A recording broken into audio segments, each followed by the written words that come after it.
सजन घर आना, सजन घर आना, सजन घर आना, सजन घर आना। आज तो तेरे मेरे मिलन की रात है, रात है, रात है। देख चांदनी के भी चांद साथ है, साथ है, साथ है। सजन घर आना, सजन घर आना, सजन घर आना, सजन घर आना।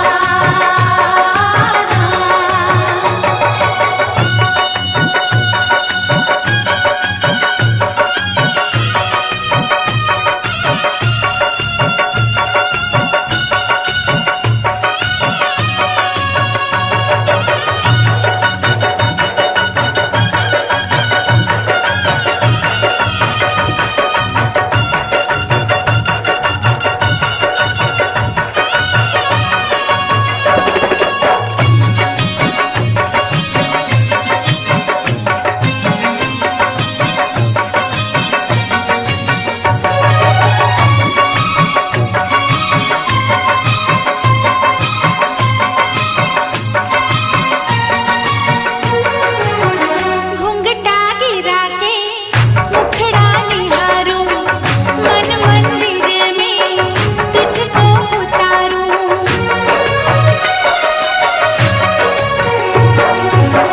तेरे सपनों से मांग ये भरूं मैं, हर पल तेरी ही पूजा करूं मैं। मांगू दुआएं शाम सवेर, रब दे दे तुझे मेरी हो। सजन घर आना, सजन घर आना, सजन घर आना, सजन घर आना।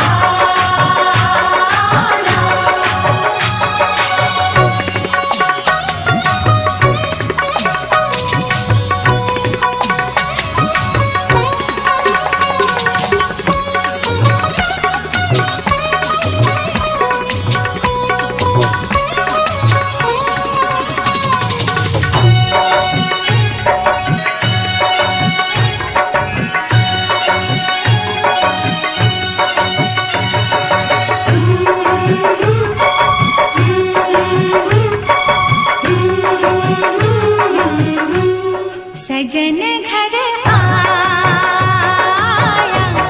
सजन घर आया, सजन घर आया,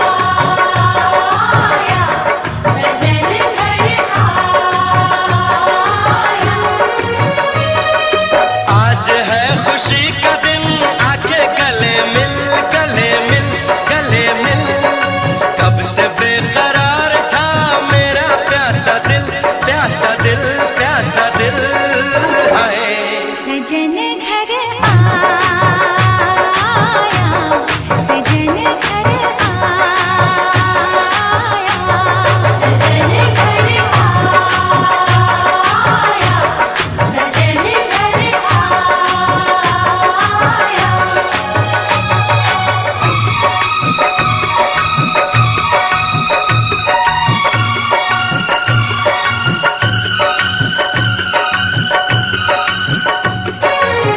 सदियों युगों से तेरा पिया मैं, धड़कन मेरी तू, तेरा जिया मैं।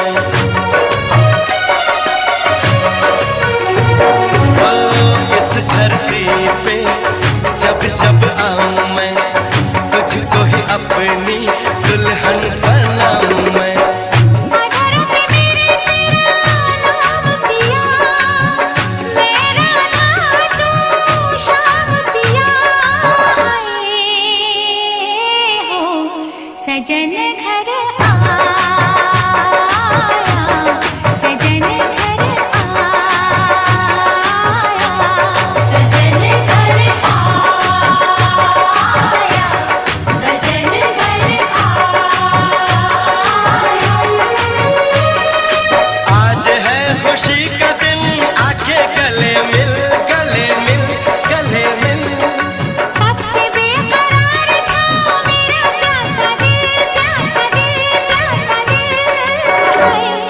सजन घर आ